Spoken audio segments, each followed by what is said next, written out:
5 পর্যন্ত 6 পর্যন্ত স্টুডেন্টরা ছিল।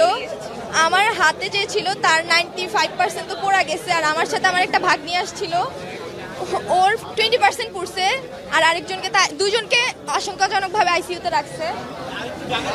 কলেজের প্লেন ক্র্যাশ করে পুরো পড়ছে, বাট আমাদের বিল্ডিং এর দিকে আসে নাই। প্রাইমারি সেকশন, যেটা প্রাইমারি সেকশনের বিল্ডিং এর উপরে আর কি প্লেনটা পড়ছিল। ইভেন বিস্ফোরণ হওয়ার সাথে সাথে আশেপাশের সাইডগুলোও চলে গেছে। খুব অনেক গার্ডিয়ান তো হয়েছে স্টুডেন্ট, প্রাইমারি স্টুডেন্টগুলো সবাই পড়া গেছে, ছোট বাচ্চা বেশি।